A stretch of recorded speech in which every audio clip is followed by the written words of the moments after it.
Welcome to the beginning of the podcast. I just want to say thank you to everyone who has shared this podcast with their friends to cause the tremendous growth. We are now the 2 millionth most fast growing podcast on the planet. It takes a lot to be the 2 millionth most fast growing podcast on the planet. And we want to thank everyone for sharing it with their loved ones. It's not for everyone, but it's growing fast. And does someone else have something to talk about? We're done. That's it. That's the end of what I have to talk about today. Oh, Well, I do have this to show. oh, nice. And if you're listening to this because this is a podcast, this is a Not Our Finest Hour exclusive hat. Perfect. How do you think it looks, guys? I think it looks good. I think it looks great. Yeah. I love it. The Why lunchbox aren't you is wearing it? I'm gonna. I was just about to. Then I realized I got headphones on, so I got to take my headphones off. I don't know if I've ever seen you wear a curved brim hat. Yeah, my other one's the exact same color, exact same everything. I thought it was straight brim. Then. No, I don't wear. I don't wear straight brim hats. I don't either, but someone bought me this hat, so I'm trying it out. What do you guys think of it? Do you guys think the straight brim look suits me, or I just look like someone who's in a midlife crisis trying to customize motorcycles? You look like you're from Southern California. And I customize motorcycles. Yeah. You cut up some or I'm but you don't know how to put it back together. I'm some kind of fabricator. I am fabricating the shit out of something with this straight brim hat on. I don't think you're allowed to fabricate unless you have a straight brim hat. You're probably right. I think California brought that in as a law. It's a woke law in California.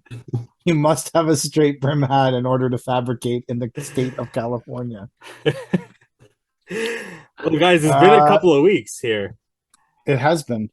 And a couple weeks. we did an H&A recap. So I think it's just only proper. And we didn't even go to that. And we didn't even go to that. So if we don't do an LO recap, then we're definitely missing out. All right. First impressions, Mike. First impressions? It was pretty good. I didn't get to meet the Paver King, so I'm kind of bummed out about that. Yeah. I still don't even know if the Paver King exists. You didn't come to my event. You didn't give us the right time. Yeah. You didn't give me the right time. What do you want me to do? We showed up. I got lots to say about that event. We showed up. There was some fucking lady talking about her compost. Yeah, the bio we had lady. A full audience for this compost discussion. Yeah, I didn't have any audience. Holy. So were you before that? What happened? Well, I was under the impression that, and to be clear, there was another panelist that was also under the impression that we were going to be up on the stage sitting on a panel and then people were going to ask questions. Like a panel of wood? Well, no, up at the front on the stage. Yeah. On the panel, on the panels of wood. Absolutely. That's where we were fucking sitting. But the reality is the way they were running the Ask the Expert is that you sat in the lounge area by a table. And then people were supposed to leave the stage area and come ask you questions. In private, like a one-on-one? Yeah, but no one really asked me questions because they didn't announce I was there. And then someone was like, oh, he's here. And then the guy got up on the stage and said, yo, that guy in the green hat, he's an expert too.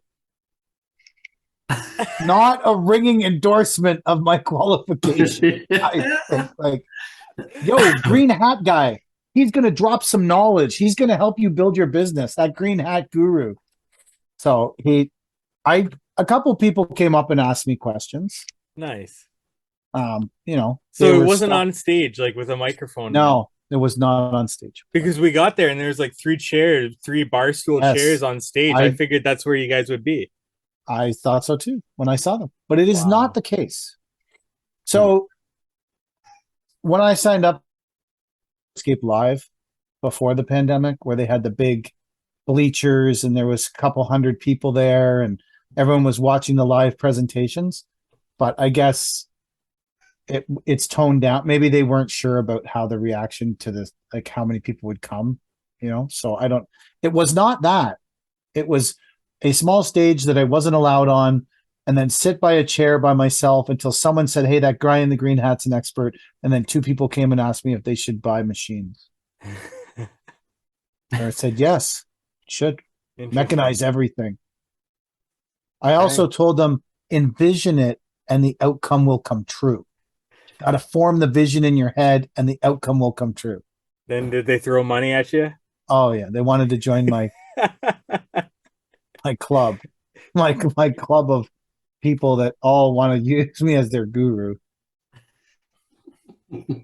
Gurus have taken a real hit lately. Have they? Oh, even Gary Vee took a shot at the gurus. He was like, "Don't listen to people on the internet." Like, bro, you're the king of being on the internet. And he literally was like, "Don't listen to me either. Don't listen to anyone. Do your own thing." I'm like, "Oh, wow. Who do you pay? If you're doing your own thing out there, not listening to any gurus, fuck are you giving away $100 a month to? Are you just throwing it in the air and burning it? Where's that $100 going if the guru's not getting it? Fucking bullshit. Fucking Gary Vee." Chad, what were your impressions on LO? I was very underwhelmed. Like, I wanted it to be so good, and Yeah. I didn't get to see a lot of the stuff I wanted to see. I wanted to see new cat equipment and new till rotators. There was not one spinning till rotator there.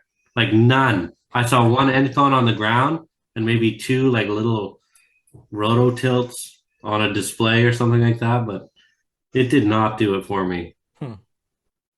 But I felt like if you were in the market for a robotic mower, it was your show. Yeah.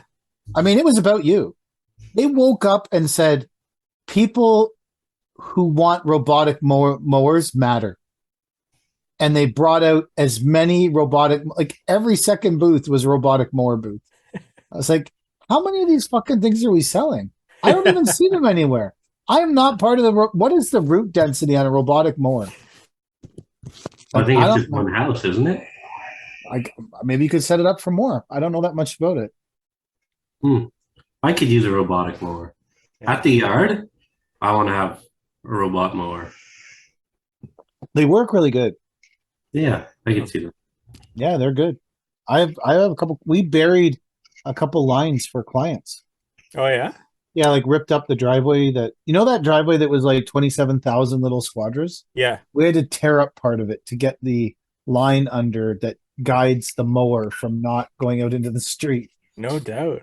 Wow. It was awesome. I was like, of all the fucking driveways to tear up, this is not the one. No. What is the robot mower do when it encounters dog shit?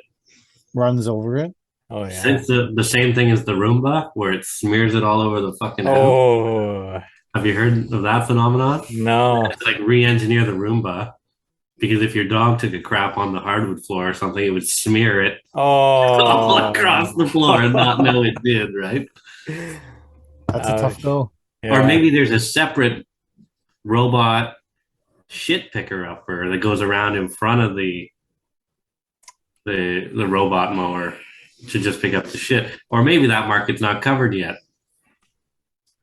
I don't know. Maybe you onto something. Maybe that's the next business plan.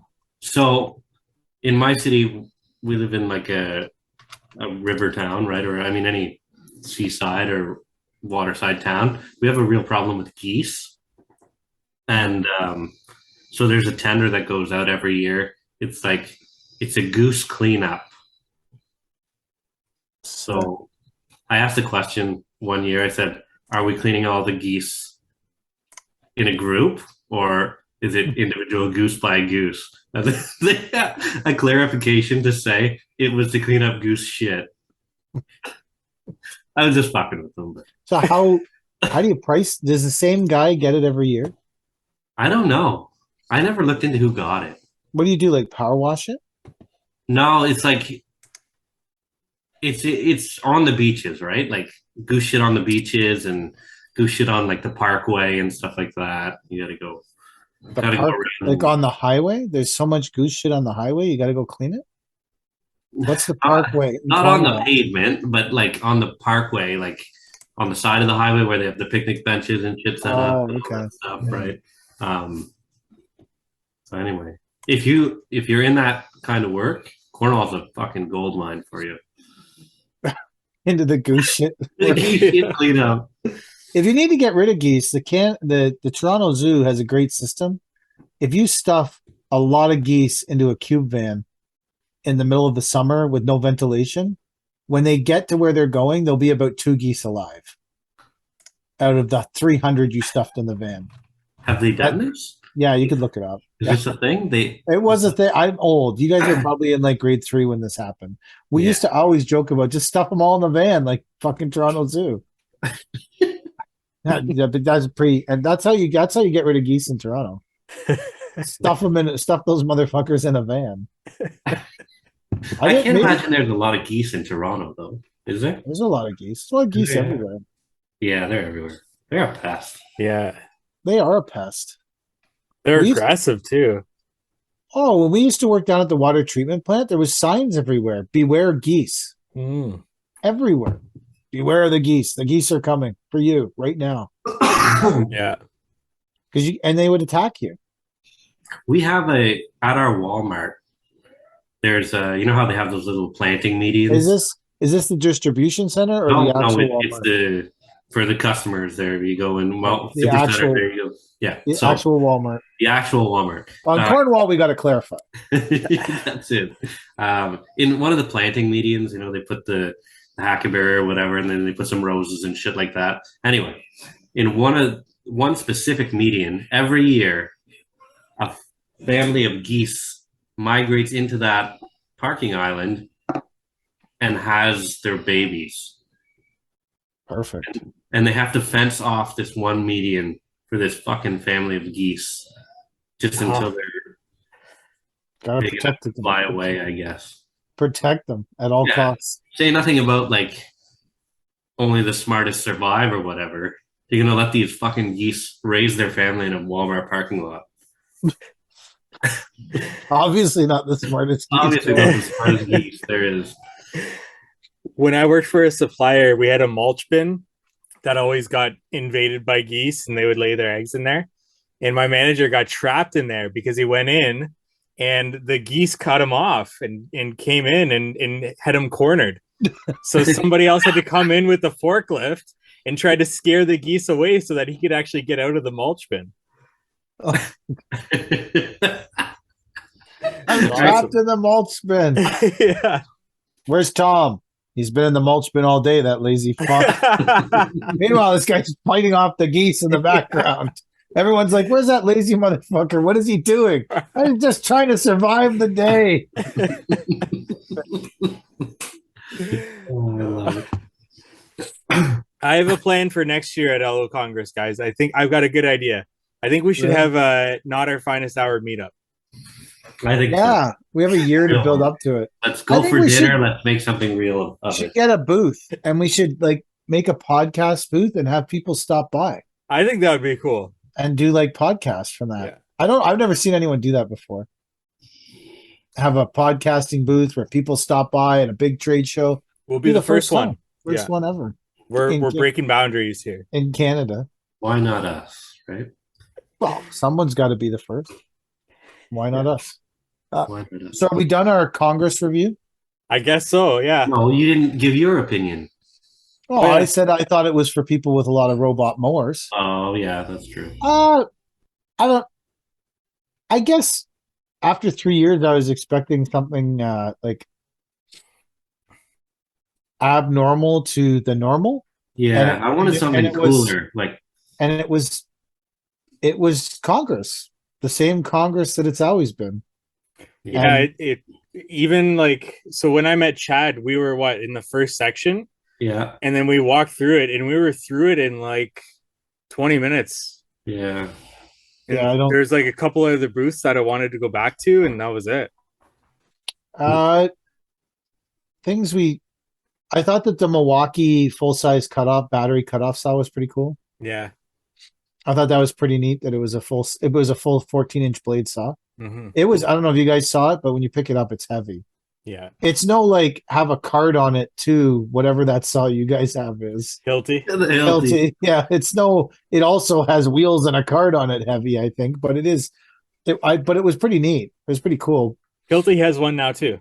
Oh, do they? Yeah. Does it have wheels on it? I don't think so. No. Maybe. You're Yeah. not sure. I don't know. I like that. I thought that was pretty neat. I saw Milwaukee at World of Concrete brought out a battery powered tamper, I saw that. which is pretty cool. I Yeah. thought that was pretty neat.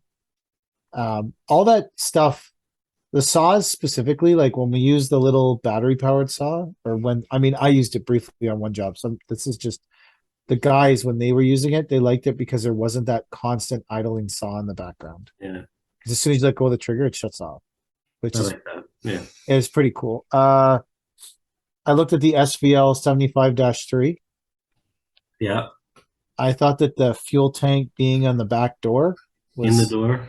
in the door was gonna someday, somewhere, potentially lead to a problem. I just don't like how they never. Nobody ever thinks of the person filling these things. Like my case, you have to climb on top of the machine to fill the fuel tank. Yeah, Same. Where's the Bobcat? Phil? you The got to open the Bobcat's not back. in a bad place, actually. In the Bobcat, you open the back door and it's on the right side. Yeah, that seems like an okay place. The Kubotas used to be on the left side, and they have this weird cap that you turn. Yeah, the Kubota that was a key. pain in the ass. That's a Knowing my buddies. bit of a pain in the ass. I don't know. I just thought the fuel tank being exposed the whole length of the door. I guess though, the fuel tank could get punctured anywhere. It just seemed like if you back into something, I'm sure they've made a plan for it because I doubt anyone would do that and be like, "No, it'll be okay." And no one, I don't know. I like the machine though. They had some interesting. It has different kind of arms, and I looked at that. I spent a lot of time in the Dyna booth with the Son of Sand. I Yeah. hung out with him. That was good. Son of Sand was there kicking ass. He's hard. Is there anything He grew up hard. revolutionary in the sand world? I don't know. It was sand. Say, It was sand. It was sandy, I guess, you know. It came from well, what's interesting is that their sand is actually like Hutchison sand from ground up granite or something. It's not actual sand. It's actually very interesting. It's an interesting product. But it's still sand. It'll probably upset or annoy me in some way. Because have that's you what sand, asked them why the little pucks that they give you are rock solid, but anytime you install poly sand, it never comes out that way? I did not ask him that because he was not giving out pucks. He was giving out little bags of sand. Oh, little actual like Yeah. If you were doing like a 5 square foot patio, like you could have done it for free with the sand. Nice. Like there was a tremendous amount of savings people missed out on if they were doing 5 square foot patios. Like everyone that was pounding down a 5 square foot patio really fucked up by not going to the Dyna booth. They could have scored that bag of sand and fucking killed it. Where did I go? I stopped to see the Permacon guys. we did too.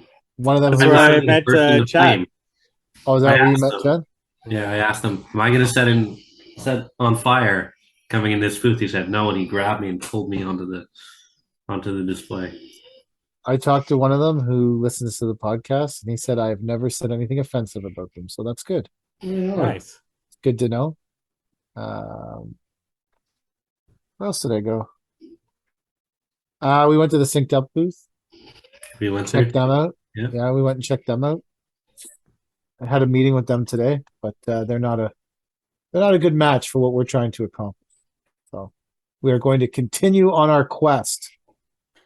It seems like a tremendous program, but it's not the right fit for us. So. I talked to Weston, and everybody I talked to seemed to have just talked to the Paver King. So I met One step Chad. behind the Paver King all day. I met Chad, and then Chad's like, "Did you see Mike?" And I was like, "No." And he's like, "I just talked to him like 10 minutes ago." And then I went to see Weston, and Weston's like, "Did you see the Paver King?" I was like, "No." He's like, "I just talked to him just before you got here."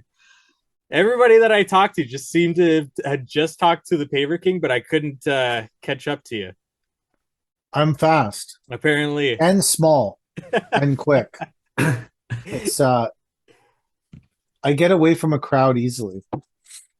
Overall, I mean, it was Congress and it was okay, and it was the same. I think I had set the expectations too high. I think that's what happens when they haven't had it for 2 years. Yeah, I think that's. I honestly, I think that that's. It hadn't had it for a couple years, and I just, for some reason, it was good. It was the Congress that's always been Congressing for 50 years. They've been Congressing the way that Congress went. Um, it was good. It was good. It just, I think that in my mind, I had built it to be something more.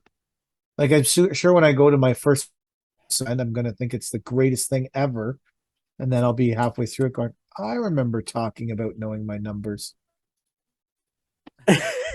I think they could do a better job of those panels. Well, obviously, but like hyping up the in-person things with the for free, panels and speeches and things like that. I think that would be a better thing for them to bring more people in and get them more excited about it, to be honest. Yeah, I think too that maybe it was the first. I think that they've maybe had some staff flip over too. Like I didn't know the people running it this year. It wasn't the same people that usually so, maybe. Oh, it was good. It was a solid Congress. It just, I think I set myself up for disappointment. I wanted fireworks. There was no fireworks to be had. Yeah. And I wanted, I don't know, Arabian horses to pull me in from the parking lot. Or it was their 50th. You think that would be the time for them to have Arabian horses? My favorite part of Congress was actually this. I was waiting in the line outside to get into where you show them your pre-registered pass. And as I was standing in the line, a man came and he said, "If you're pre-registered, get on the bus." And I said, "Okay." So, being the loyal follower that I am, I would die in a movie. If I was ever in a movie, so I get on this bus. I'm just sitting on this bus. And then, they fill all the seats. I'm like, oh, I'm like, how much has the world changed that now I'm sitting on this bus with it's a mini bus full of people. I'm like, all people I had never met before in my fucking life. I was there by myself. And then they started stuffing the bus. And they filled the walkway of the bus. And then they were stuffing more people in the door, like almost like those Japanese videos where they're stuffing. And as the bus drove away, I looked over. They're like, now we're driving to the other spot. And I look over and there's no fucking lineup because they've stuffed everyone on the bus. And I'm like, my stupid ass just stood there while everyone else got stuffed on the bus and walked in. So then the bus drove us around the building to the other side. And then we came in the back way. But then we just all waited in a huge line of 60 people from the bus. And I was like, I was already in this line. They're inside a fucking building. Now I'm standing over here with the same motherfuckers I was standing with. I don't get what's going. Anyways, the whole time I concluded that if someone said to me, "Jump off the cliff," I'd be like, "Cool, is this the way in?" Like, how the fuck did I get on the bus? Idiotic. I thought it would be better. It wasn't. The bus was. If you're go to Congress next year and someone says, "If you're pre-registered, get on the bus," just look at that guy and go, "Fuck you." Do not get on the bus. Nothing positive happened on the bus. I think it actually took longer to get into Congress. Only I would get on the bus. I didn't see any buses there. Are we sure we're at the same the same meeting? No, is this why? What's a bus? Someone stole my Pindle hitch out of the back of my fucking truck while I was at Congress. Really? Yeah. Which I bought that Pindle hitch out of a barn in a lot by. It was rusty. It carried zero value. And so someone stole, and I never put a lock through it because I hate things that lock. Because all the things that lock do is keep me out of them when I need into them. That's my experience with locks. Yes. Is that if I lock something in a construction fashion, all it does is keep me out of it. So yeah. I don't lock hitches and I don't lock. So anyways, I had to go buy a new hitch and I bought a lock for it because I was like, fuck, this is probably going to get stolen again now. But I was like, man, anyways, I bought a new hitch. That all happened in a snowstorm while I was trying to float a machine in an emergency. I realized the fucking hitch was gone.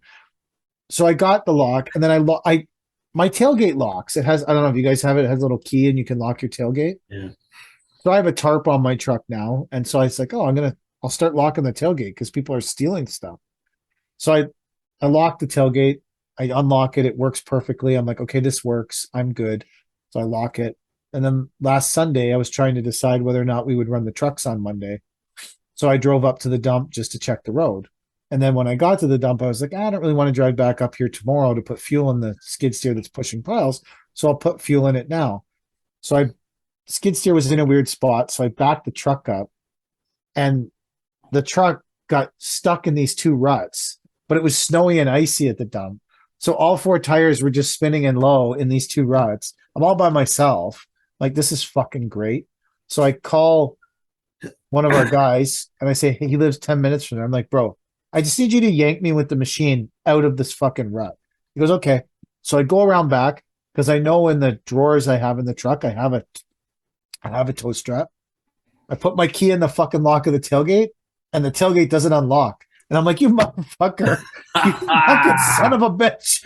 This is why I do not lock shit. It's why I do not change my life. I was like, fuck. So like 20 minutes after, then me and Kyle started beating it with our fists, and then it unlocked. Wow. Use violence when something's locked. And I was like, man, this is exactly why I don't lock shit. And it's happening the first time I try to unlock this tailgate. Yeah. The first time. I've been there. The only time I've ever locked it tongue on my dump trailer, I ended up taking the quick cut saw to cut it off. I lost the key. I was losing my shit, looking all around the house for the key for that tongue lock. Couldn't find it for half an hour. Cursing, swearing, fire up the quick cut. Literally a 10-second fix once you fire up that quick cut. Yeah. Oh yeah. She's quick. Like, I don't know who you think you're stopping with these tailgate lock or these tongue locks or whatever, but it really doesn't deter someone that bad if they want to. I've never in 35 years I've never had anything stolen out of the back of my truck or stolen off my truck. Ever. Until I was like putting it in, I was like, hey, the hitch is gone. I was like, oh, maybe I took it out. And I'm like, no, I didn't. I'm pretty confident someone else took it out now. Dang. Now I have a brand new 20-ton Pindle hitch that were on sale. A 20-ton Pintle hitch. Yeah. Well, the 20-ton one was $60 and the 7-ton one was $100. So I swear I spent like $500 on my hitch. oh, I'm sure you could buy a more expensive one. I didn't try to spend that much. I tried to spend as little as possible, but I don't know. I bought it at Princess Auto. Oh. It was actually about $160 for the drawbar, the Pindle hitch, and the sleeve expander. Because the truck has one of those bigger hitches on it that you got to put 2.5 inch instead of a 2 inch or something. You got to put a sleeve in it. Yeah. So I don't think it's top notch stuff though, but it was a snowstorm and I was behind in doing an emergency float move. So I went to the Princess Auto because it was close. So I feel like there's better quality stuff. Nothing against Princess Auto, who will never sponsor this anyways. There may be more expensive stuff, but yeah, the 20-ton Pindle hitch was on sale for $60 and the 7-ton one was $100. So I was like, fuck it. We need 20-ton. We need a 20-ton. So anyways, now I have a brand new hitch in my old truck. It looks sick. Probably raised the value of the truck about $160. Nice. Without the free. New float is ready, and I have to head to, I think, Kitchener to pick it up next week. Ooh. They're telling me you can tow it with a 1-ton truck. I don't know if I would though. What would you guys suggest? I don't know. Is it a juice brakes? Yeah. Yeah. I don't know how big is it? 15 ton. Yeah. So I tow our 7-ton 20-foot trailer with our pickup. Yeah, I'll tow our 7-ton. Wait, 14,000 pound galvanized float with a 1-ton, no problem. But this is almost twice the size, right? What are you gonna do? Send the dump truck for it? Yeah, either a 5-ton or the 750. I really don't want to send the tandem up to get it. It's a bit far for the tandem to drive. But... Or maybe I won't go. Maybe I'll send one of the guys. And then I don't know. Send someone. Do you feel like you're in that? You could be a philanthropist. Your Yeah. philanthropy can be, hey, you go get the trailer. Yeah. I'm I got gonna a be great here. job for you today. I need you to go up to Kitchener and pick up this trailer. That That's a is good long job. day. That's a long day. So one of the questions that I got, since we're talking about trucks, did you guys update your iPhones and now the clock is really fucking big? The I don't know. latest. I rarely update mine. Oh, your phone is like an iPhone 6, so it's Yeah. not. So when you update, when I updated my iPhone, the clock on the front of it is now like fucking huge, and I'm like, does it know I'm old and blind? Like, does the iPhone realize I'm old and blind, and that's why it's doing that? All right, I did get some questions on my little sticker thing. Here we go. Well, we can start with this one because it was. I like this topic. Irish potato bee. Irish potato bee. I like that. This is a great topic, and I felt like it's really a not our finest hour topic because other people would not discuss this topic on their podcasts. I almost fucking guarantee it. Let's talk about avoiding inspection stations. Like, I don't think that was a topic, but I know a lot about avoiding inspection stations. One of the things, if you're getting off the highway at an exit before an inspection station, always have somewhere you're going. Because when you get off, if you get pulled over, the first thing the officer is going to ask you is, why'd you get off here? And if your only reason for getting off at that location is, I was trying to avoid the inspection station, you're fucked. Maybe I'm talking about this from personal experience. Maybe I'm not. So if you're going to get, like, when we're, like, we have an inspection station at Thixon Road and the 401. So if you're getting off at Thixon, I have multitude of places I could be going if you turn off and they pull you over. So rule one is, if you're getting off at an inspection station, the exit before, have somewhere local that you're going for some reason. Just pick an address. Closest McDonald's. I'm going to McDonald's. Then they don't care. Well, they'll still might search. They might inspect your truck, but they'll give you a break. We also, like, between all the drivers, we have like a chat group where our drivers all have a chat group, and then also we follow the I don't know if you guys are on it, but there's an MTO group on Facebook. No. And that MTO group is all over Ontario, and they'll tell you everywhere everyone's being inspected. And we have like a text group of contractors in our city who will be like, MTO's on Boundary Road today, or there's a blitz here, or whatever. And we'll just, like, locally come together with your local contractors to ensure that no one gets pulled over by MTO.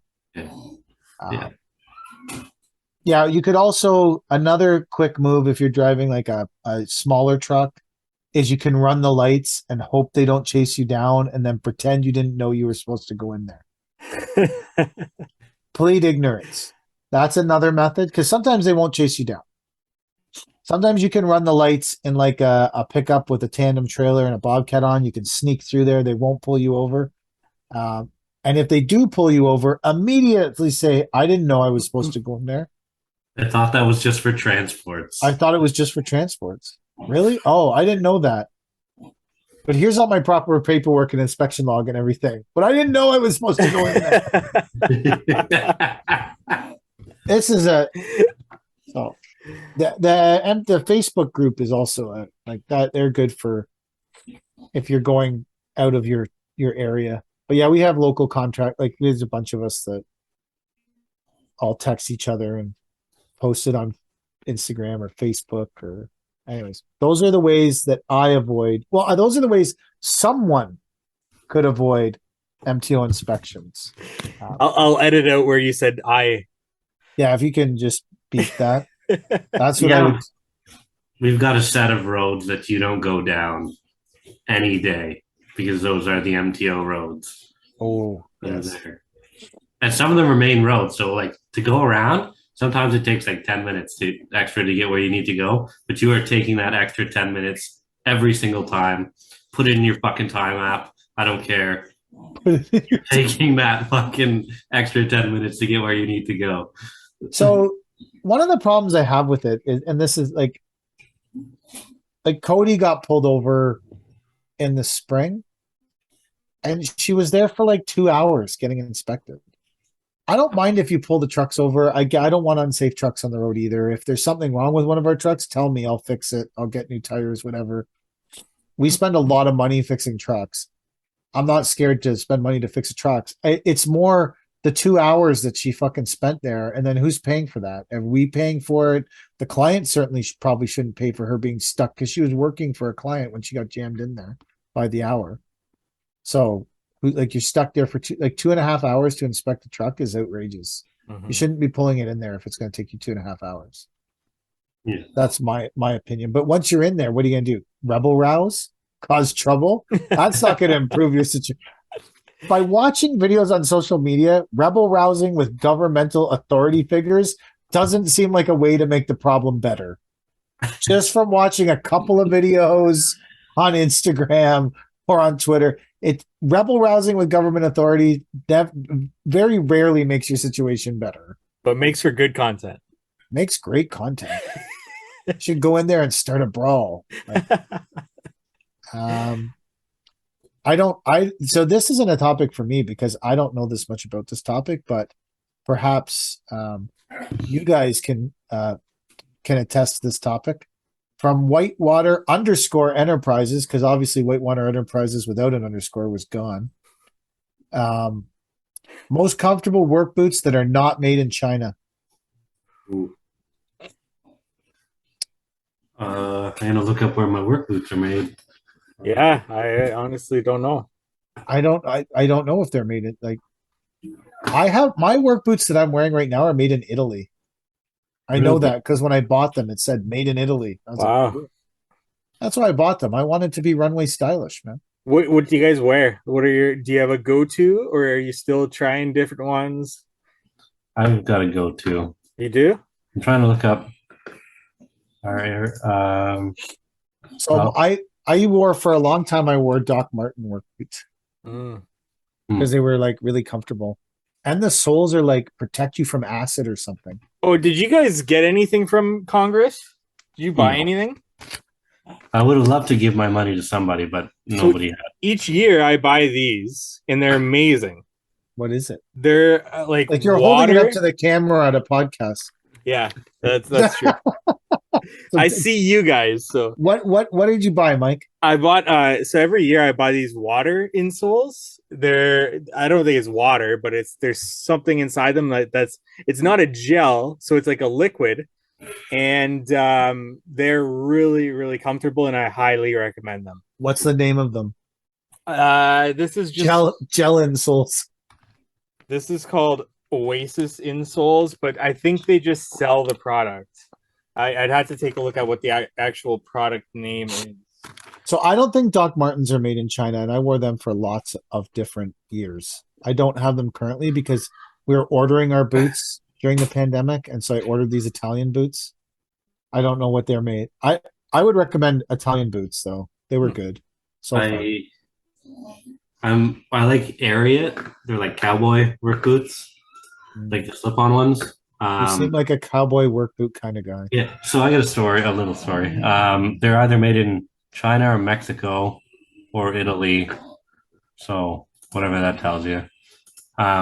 So a couple of years ago, like I'll wear these work boots in the spring from March until as soon as it gets hot enough in June or whatever that you're out of, that we're back in shorts instead of long pants. So we were doing a job. I think it must have been the beginning end of May. And I had my long pants on it and my cowboy work boots, like I always do. And I got a call. Someone was worried about my dad or something like that, so I ran to my dad's place. And then my dad died that day. That's horrible. Yeah, it was fucking awful. Like this is an awful story right now. Yeah. Like, I'm not trying to make light of it, but bro, it can only get better after the start. You sold this as a funny story. Like you literally said, "I got a funny story. My dad died." But just like, bro, this is rough. But okay. Yeah, it was awful. my dad kicked the bucket that day. Sounds terrible. And so I'm thinking, well, what the fuck? Like, I talked to the police or whatever. They sorted it out. He had a heart attack at home. All this shit. Say, what can I do now? Obviously, I got to go check up on the guys. They're on the job site. And I'm in these long fucking pants. I had a pair of shorts in the back for some reason. I'm like, I got to do something to take my mind off and get myself a little more comfortable, whatever. I put on these shorts, but I still have my fucking cowboy boots. So here I am. My dad just kicked the bucket. I'm wearing fucking cargo shorts and cowboy boots. And I show up on site and the guys are like, what's wrong? And like, well, my dad just died, but I'm also wearing these fucking cowboy boots to check up on you guys. Can you guys take care of everything today? They're like, yeah, we got it. Go do whatever.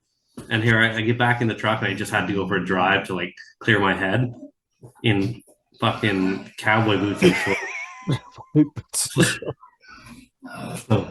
So anyway, I love the boots, but not for hot weather stuff. I had a pair of Blundstone slip-on boots. Oh yeah. Would you wear them with shorts? We haven't been able to wear shorts on site since like 10, 12 years ago. Even your own guys, like it's a major WSIB. If someone gets cut or something happens, it's a major WSIB claim, and you can't. You're required by law to be wearing pants. So we bought all our guys those pants that you unzip the bottoms and they're mesh. They're work pants and they're half the leg is mesh. So technically they're shorts, but they're still pants. So they're legal on all job sites. I think in the spring, Kelly gets each guy a couple pairs just so that way they're covered and we don't need to worry about it. And it's not a big debate about, are we wearing short? We want to wear short. Okay, we'll just, here's some pants that turn into shorts. So and they actually work really good. I have a couple pairs. I just got too fat for them, and they don't come in a size big enough for me anymore. No, that's when you know you've reached great status. But anyways, that's why we did it. But yeah, I would rather wear shorts. I love wearing shorts. Oh, like they'll tell us no, you can't have shorts, and I'll just tell them no. We're wearing shorts because it's fucking 40 degrees and we're landscapers. Yes. And if you don't like it, then don't hire us next time. Perfect. Guess what? They keep calling. But they will hire you because it doesn't matter as long as you're low. Yeah, as long as there's a low bid. There was a contractor who took a playground on that had a large water park and fucked the water park all to hell. And 2 years later, there was a tender to repair the water park. And they got the tender to repair the water park. They fucked all to hell because once again, they were just low. And they just take the low bid. And I was like, this is stupid. And I was like, whatever. Everyone just takes the lowest bid, right? It just doesn't matter what it is. Lowest bid. So Blundstones do not come from China, I don't think. I think they're from Australia. I think so. I feel like that comment could have been taken in a... See, look at here.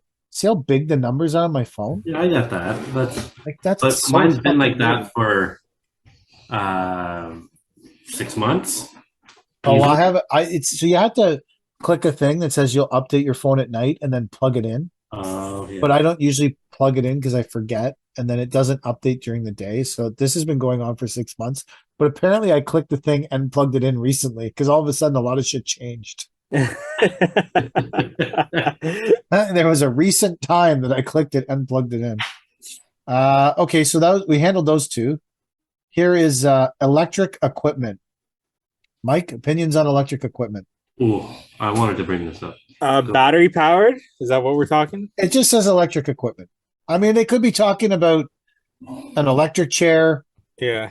It could be electric chair. Like that's where my brain goes. Electric equipment. Yeah, fuck, those electric chairs are sick, man. It could be talking about that ball of plasma that you hold at the science center and all your hair stands out. They could be talking. No, I think we're talking about battery operated equipment here. Okay. Mike, first, go. Battery powered equipment. I am excited for its potential. I have a lot of battery powered hand tool. What brand? Milwaukee, primarily. Okay. I like those tools. Those are fine. And then I've got like a leaf blower, which works well for poly. And then now that I'm Does it seeing, does it work well? well enough. It's not the one that you guys have, so I think it's a little bit better. Probably.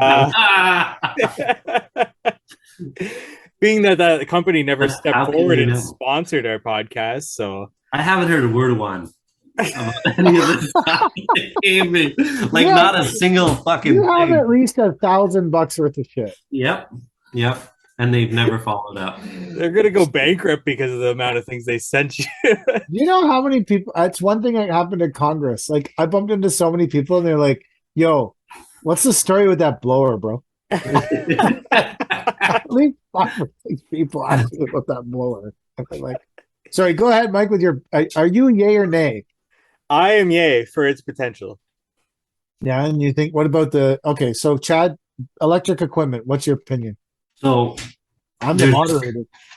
you may have seen there's a video on Instagram, and this guy's Of a pumping the mower on tires. fire. No. This guy's pumping the tires on an electric skid steer, and he's boasting about how it's got a 4-hour run time. 4 hours. 4 Fuck yeah. hours off a full charge. And then he goes on to say, well, most equipment is only running 4 hours a day on the job. If I bought a full price piece of equipment and expected it to only run 4 hours at a time, I would lose my fucking shirt on the job every day. And then how do you get it offsite to charge it if it's dead? I don't know. Like you have to ring the diesel generator to charge your electric piece of machine. Probably. So maybe someday. I don't think it's there yet, and I think we're even further away in a cold climate. Like I don't know how anybody could ever spend their money on electric skid steers or shovels or something like that. Now, anyway, I've got to see way more improvement than what they're boasting about as phenomenal run time right now at 4 hours. Jesus Christ. Never. So there's a bunch of those Ford Lightnings around now. Yeah. Because there's getting to be a bulk of trucks and shit back on lots, right? Right. Yeah. There's a bunch of these Ford Lightnings around. I've been looking at pickup trucks on and off. And I was like, oh, this is kind of interesting. So I clicked the link and it takes me to the Ford dealer that has the truck. So a Ford F-150 Platinum Lightning, the electric one, is $130,000. Wow. For half done. I was like, okay, if I was just looking at a high country 3500 single axle, fully loaded, every option. This is as loaded a truck as you can buy from GM, other than it's not a Denali or with Denali X or whatever those things are. This is the Chevy version. I'm not pretentious enough to drive a GMC. Kelly is. So that truck was $107,000. Really? So I'm thinking to myself, for $22,000 more, I can accomplish nothing with the truck And go a lot less further doing it. and go a lot less further doing it, and then hang around with people who own Teslas at charging stations. Yeah. Holidays, whenever you're trying to go visit your family, and you can't get there. You can all hang around at the charging stations. I also saw a video recently of a guy who has one of those Hummer EVs, the new ones, and so they have the biggest batteries of any vehicle on the road. Those Hummer EVs. This is the guy. This is what the guy was saying on the internet, so it must be true. So we'll take it as the hard truth. They have the biggest batteries. So they come with like the thing that converts. You plug it into your wall and it converts the stuff to go into the battery. The battery was at 30%. He plugged it in. He got in the Hummer. He turned it on. It was going to take 8 days to get to a full charge. Holy shit. I was thinking, now it wasn't a charging station. It was legitimately plug it into his wall. Yeah. He's like, this is what they give you at the dealership. Plug this into your wall. Again, I don't know that it's the vehicles. I don't know about. I'm sure they'll get better and better the more they build them. The small equipment, I think it's awesome. I'm not a small tool person. It's not my jam.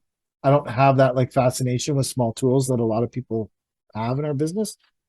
Drake has a massive fascination with small tools. And whenever he calls me about a tool, I'm like, hey, if it's going to make your job easier or better or faster, just buy it. And he has this. We used to dig these 4x4 footings for entry features. Those, you see those stone pillars in a neighborhood. Yeah. So you pour a 4x4 footing, and then you put your blocks, and then you build your stone entry. We used to do that, like hundreds of them. It was a contract we had, and we spent endless days in these holes chipping them straight so that the engineer would approve it, so we could pour it. And we had shovels that were cut in half, all kinds. Anyways, it was the chipping gun that that Drake has with the battery on it is fucking amazing. Oh, like a demo hammer, but yeah, shovel on the end. got a Right. shovel on it. Yeah. All those tools, those little tools, man. He has an impact gun. It's fucking sick. All the stuff works great. I think it's awesome. I've got one of the biggest bitches for me is air. Like when the float tires are flat, you can't get a cord long enough from the truck to charge them or to pump them up. So the Milwaukee makes an air compressor. Yeah. You put a battery on it, you sit it right beside the tire, it pumps up the fucking tire. You're not running some cord plugged into your cigarette lighter. Anyways, I think those little tools are super cool. The big trucks, I think I'll probably just keep killing the environment. I mean, I'm 50. I'm excited about the lack of maintenance. That's something that I'm most interested in when it comes to battery powered vehicles, equipment, anything like that. Because in general, I suck at keeping things maintained. And I don't like the time involved with it. So why do you think that a battery powered vehicle has less maintenance? Because there's lots of Teslas at the fucking shop getting fixed too. Yeah, getting fixed for any problems. I think that in general, there's less maintenance with battery powered equipment. Is there not? I don't know. Oh. I have no idea. I'm just like, I know that Teslas have like all kinds of fucking problems. Oh yeah, because everyone fucking Elon Musk is hated by everyone now. Yeah. So it's like there's just always like someone posting about how they got locked out of their Tesla or the batteries like doesn't hold its charge anymore, or like there's all this shit about I don't know. I maybe they are less maintenance because they're obviously I think there's less moving parts. Yeah. Like you open the hood of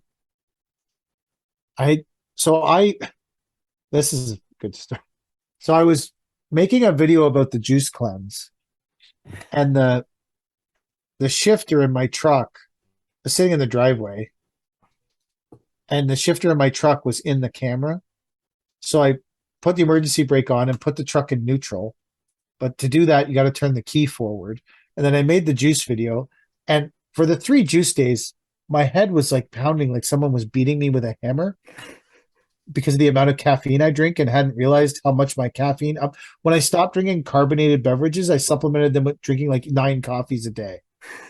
So I don't know if it was better. I might go back to the carbonated beverages. I don't think I accomplished a lot with that exchange.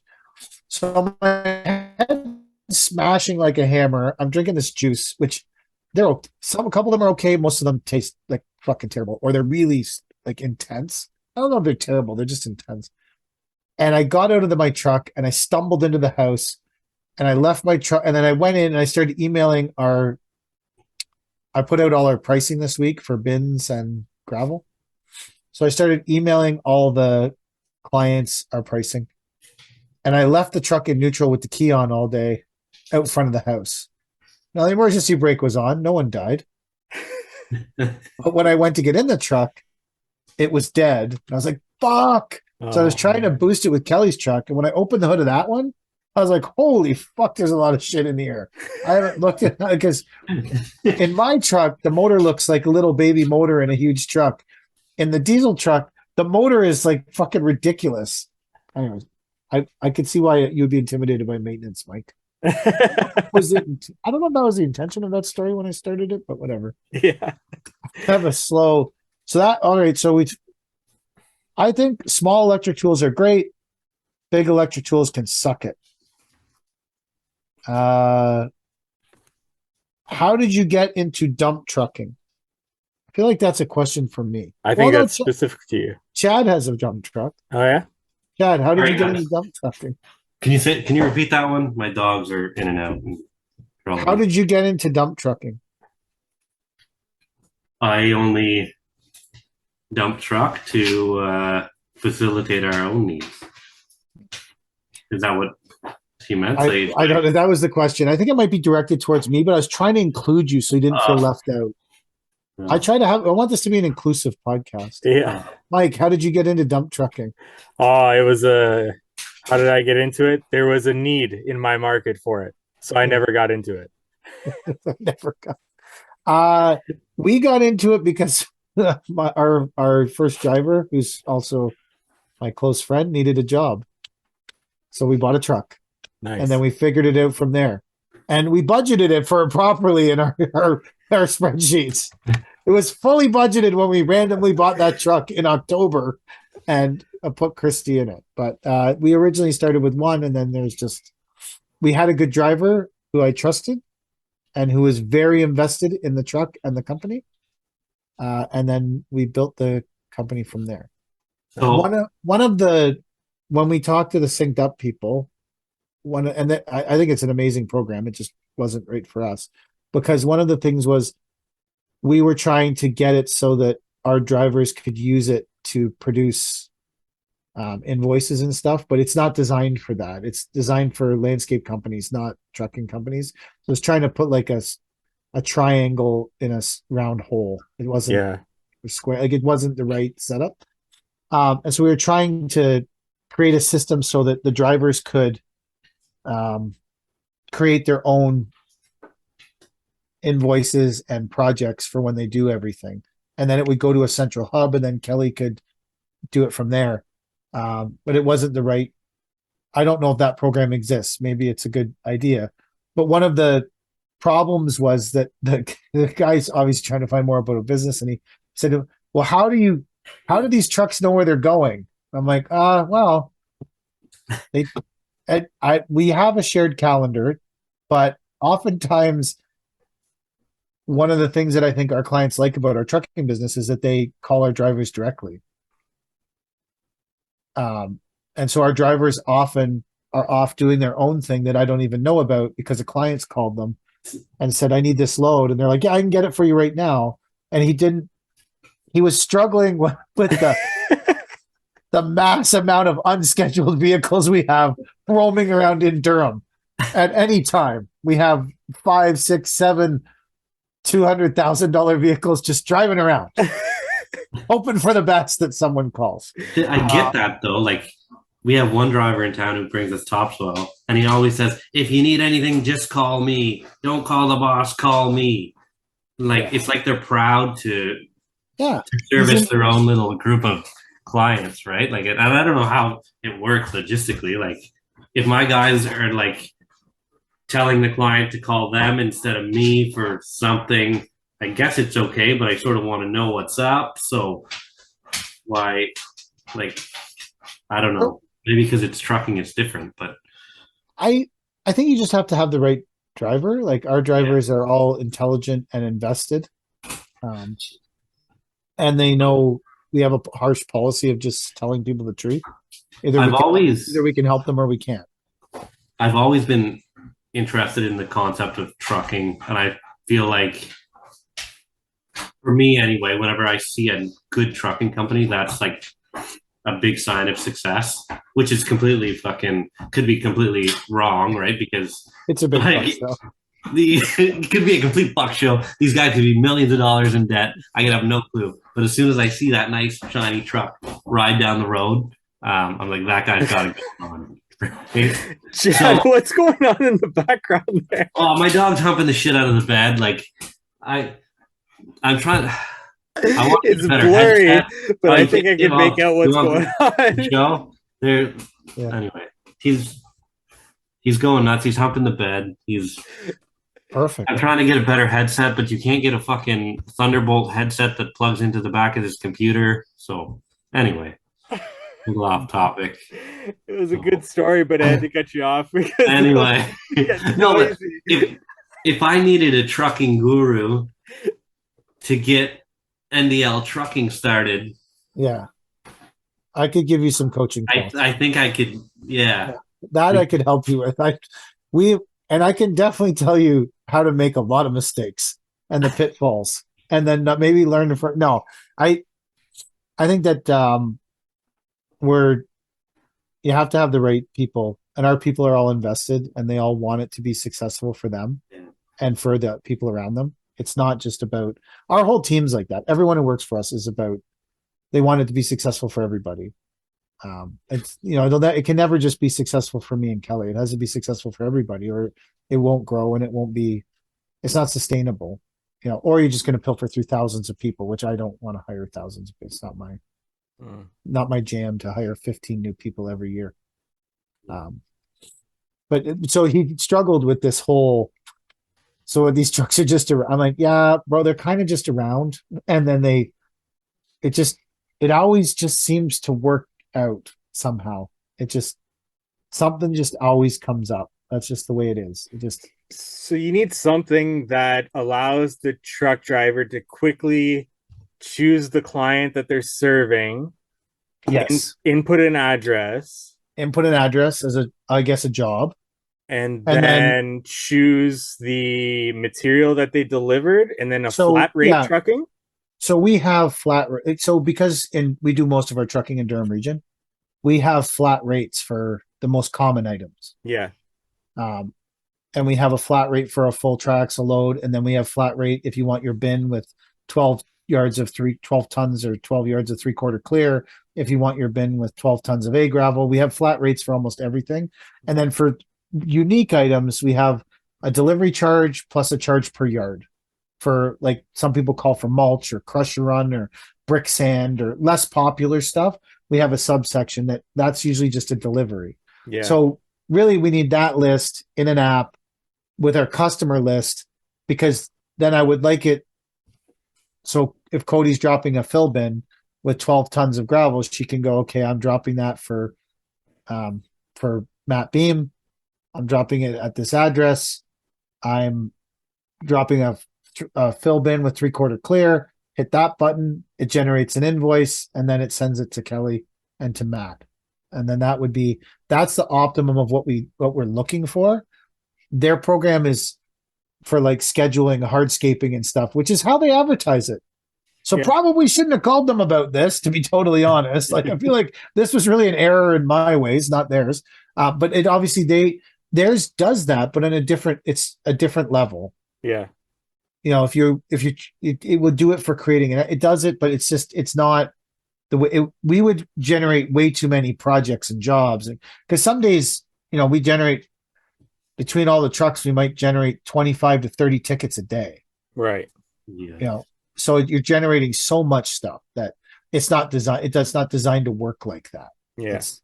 But anyway, that's the story of trucking is find a really good driver.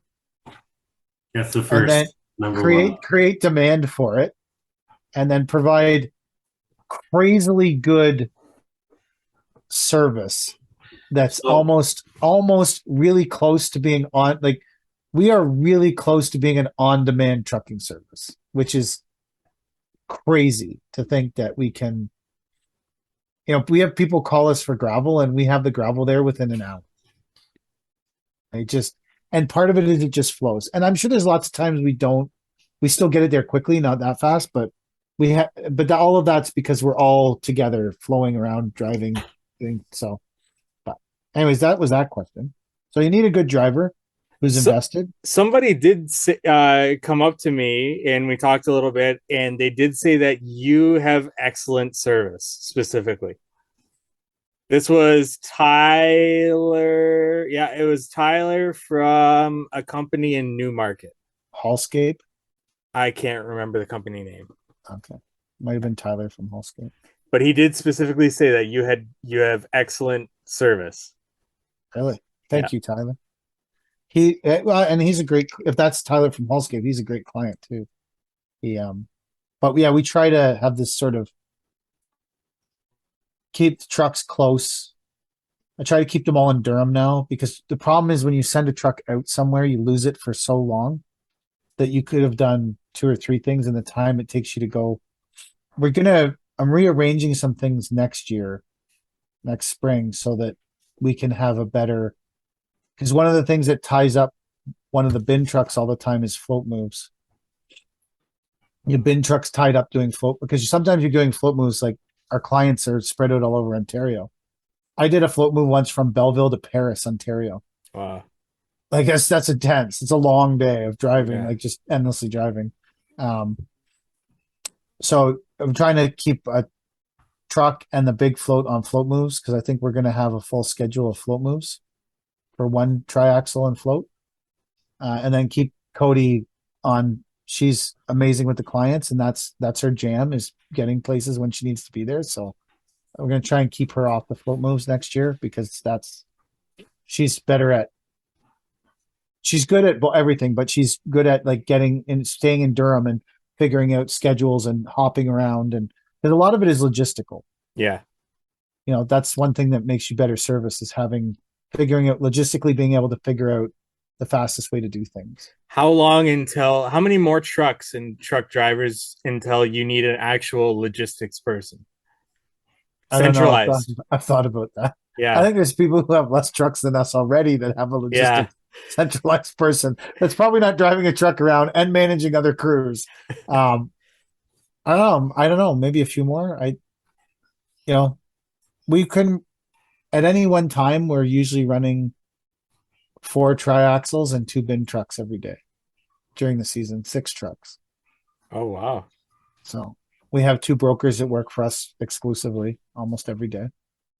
And then we have our 2 triaxles and the 2 bin trucks. So that's I guess, I don't know, there's 6 trucks on the road every day. I don't know, maybe you need 8. I don't know. Maybe someone can message me and tell me that maybe we were supposed to have it when we had 4. I don't know. Okay, next question. I don't know anything about this. Maybe one of you guys has, or maybe this is a business opportunity. Could be one of 3 things. Installing an ice rink at the yard. Oh, I think that's at our yard. I don't know anything about. That's Cody that asked that question. I have never installed an ice rink. I think you need to make it really level, though. Yeah. Any ice rink fails I've seen is when people did not level their property. We brought dirt and fill once to a leveling of the property for an ice rink.